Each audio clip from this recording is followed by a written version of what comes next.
Assalamualaikum warahmatullahi wabarakatuh. Bismillah, alhamdulillah, wassalatu wassalamu ala rasulillah, amma ba'dah. Yang saya hormati Bapak Kepala MTSN 1 Pati, yang saya hormati segenap Bapak Ibu Guru serta pegawai MTSN 1 Pati, yang saya banggakan siswa-siswi MTSN 1 Pati.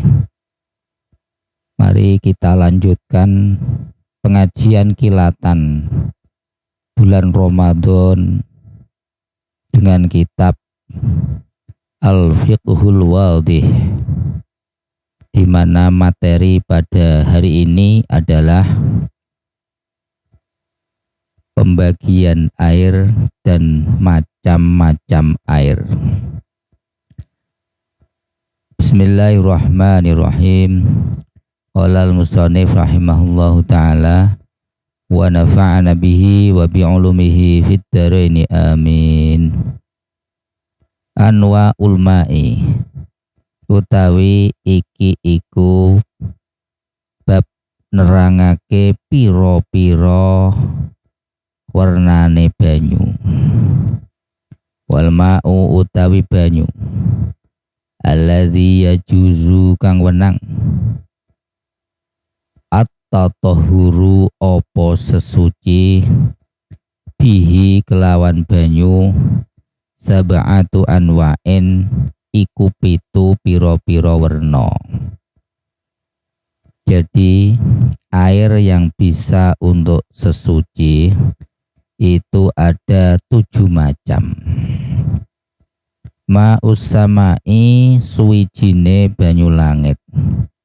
Al-matoru tegese banyu udan. Wa ma'ul bahri lan banyu segoro. Wa ma'un nahri lan banyu kali.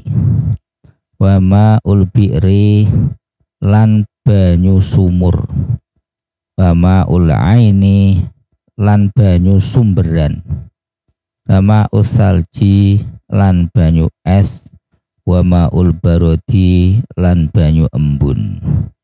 Artinya bahwa air yang bisa untuk bersuci secara global itu dapat kita kelompokkan pada 2 macam. Yang pertama adalah air yang turun dari langit. Yang kedua, air yang muncul dari bumi atau yang ada di bumi. Tetapi kalau kita perinci air yang bisa untuk sesuci itu ada 7 macam. Yang pertama adalah air yang turun dari langit. Jadi misalnya ada hujan atau air yang berupa butiran-butiran kecil, itu bisa untuk sesuci. Yang kedua adalah air laut. Ini adalah contoh dari air asin. Jadi sekalipun air itu asin, itu bisa untuk bersuci. Jadi misalnya pas di tengah laut mencari ikan, dan pada saat dia berada di tengah laut datang waktu subuh, maka bisa berwudu dengan air laut tersebut. Kemudian air sungai, ini mewakili air yang mengalir. Jadi air yang mengalir itu bisa untuk bersuci, karena kadang-kadang orang yang berada di gunung, nah ini biasanya dia kan cenderung untuk mengambil air wudhu dari air yang mengalir. Boleh jadi itu alirannya kecil ya, seperti air-air yang dari sumber pegunungan yang di atas itu airnya kecil, atau air mengalir yang besar seperti sungai. Ya, di mana syaratnya ketika ada aliran air itu tidak ada kotoran. Jadi kalau ada kotoran di samping orang yang berwudu ya tidak boleh, maka cari tempat yang tidak ada kotorannya. Kemudian ma'ul bi'ri, yaitu air sumur. Air yang ada di sumur ini mewakili air yang bersumber dari bumi. Jadi artinya bahwa air yang bersumber dari bumi itu boleh digunakan untuk bersuci.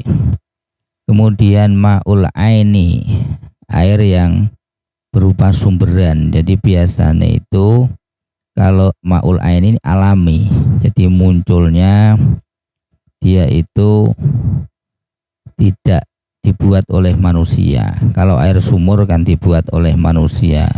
Kalau ma'ul aini ini adalah secara alami bisa dikatakan danau, ya. Danau itu kan muncul dengan sendirinya. Ini juga boleh untuk bersuci. Ma'us salji, kemudian air es. Jadi air es ini artinya adalah air yang membeku. Ini nanti kalau sudah mencair maka baru bisa digunakan untuk bersuci. Nah, nanti kalau es itu langsung digunakan untuk bersuci ya tidak boleh. Karena syaratnya untuk bersuci itu harus mengalir. Maka artinya bahwa ketika orang itu di daerah dingin atau di daerah kutub misalnya, ini kan banyak es di sana. Ini boleh es itu digunakan untuk bersuci, tetapi es itu harus dicairkan dulu baru untuk wudu. Kemudian yang terakhir yaitu ma'ul barodi, yaitu air embun. Air embun ini artinya kalau di tempat-tempat dataran tinggi, nah ini ada air-air yang menempel di daun-daun itu. Ini kalau dikumpulkan menjadi satu maka air-air itu menjadi banyak sehingga boleh digunakan untuk wudhu. Tetapi kalau air embun itu di daun kemudian langsung digunakan untuk wudhu ya tidak diperbolehkan. Nah itulah macam-macam air yang boleh digunakan untuk bersuci. Berikutnya adalah aqsamul ma'i, utawi iki kubab mertelakake piro-piro dundumane banyu. Materi berikutnya adalah bagian air. Air itu dibagi menjadi beberapa bagian. Yang pertama adalah yang qasimu al-ma'u ila arba'ati aksamin. Yang qasimu dadi kabagi. Al-ma'u opo banyu ila arba'ati anwa'in maring papat piro-piro bagian. Air itu dibagi menjadi 4 bagian. Yang pertama adalah al-awwalu utawi kang awal, tohirun iku suci fi nafsihi ing dalem dzate banyu. Mutahhirun tur iku nyucikake li ghairihi maring liyane banyu. Ghairu makruhin tur iku ora den makruhake apa istimaluhu nggunakake banyu. Wa huwa utawi tohirun fi nafsihi mutahhirun li ghairihi al-ma'ul mutlaqu iku banyu mutlak ayil ladzi tegese banyu yusama den arani apa banyu ma'an ing banyu bila kaitin kelawan tanpa wates lazimin kang tetep. Jadi yang pertama, macam air itu adalah tohir mutohir, jadi air suci dan mensucikan. Dan air itu tidak makruh ketika digunakan. Air yang pertama ini disebut air mutlak. Artinya air yang namanya tidak terikat pada satu nama. Dia berubah-ubah sesuai dengan tempatnya. Itu air mutlak. Amma ma'ul jauzi, anapun utawi banyu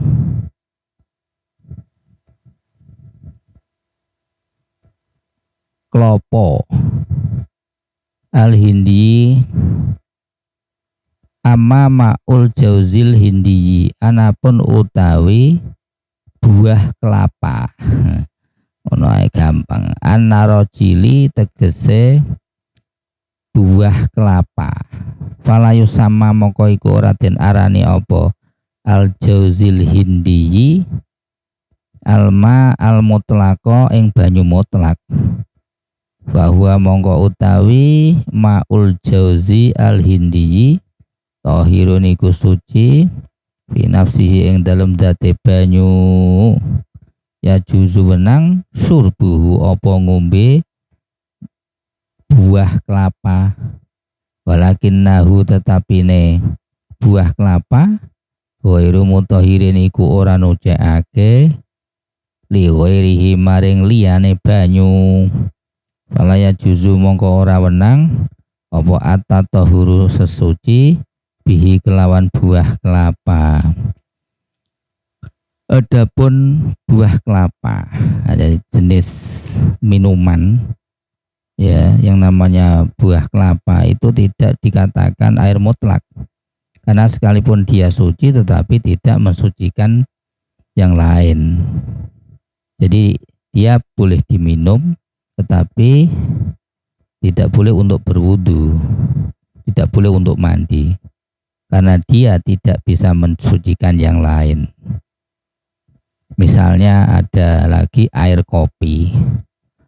Sekalipun air kopi itu banyak, maka air kopi tidak boleh digunakan untuk wudhu. Lagi air teh, kemudian Sprite, Fanta, dan lain sebagainya. Itu tidak disebut air mutlak. Kenapa? Karena air mutlak itu kan air yang tidak terikat pada satu nama. Ketika dia dipindah, dia itu namanya sesuai dengan tempatnya. Misalnya air putih ditaruh di kendi jadi air kendi, ditaruh di botol jadi air botol, ditaruh di gelas jadi air gelas. Itu namanya tidak terikat pada satu nama. Itu air mutlak. Jadi airnya itu sesuai dengan nama yang ditempati. Berbeda kalau air teh, air kopi, buah kelapa ini sekalipun dia ditempatkan di gelas maka namanya tetap teh. Ditaruh di air kopi, ditaruh di gelas namanya tetap kopi. Itu namanya terikat pada satu nama. Sehingga kalau dia terikat pada satu nama maka dia tohir tapi ghairu mutahhir. Tetapi kalau dia itu sesuai dengan nama yang ditempati, ya, air itu sesuai dengan air yang ditempati maka itu air mutlak. Jadi bisa digunakan untuk bersuci. Kesimpulannya air mutlak itu adalah tohir mutahhir, bisa digunakan untuk bersuci. Demikian yang dapat kami sampaikan pada hari ini. Kurang lebihnya mohon maaf. Akhirul kalam billahi taufiq wal hidayah wa ridho wal inayah. Assalamualaikum warahmatullahi wabarakatuh.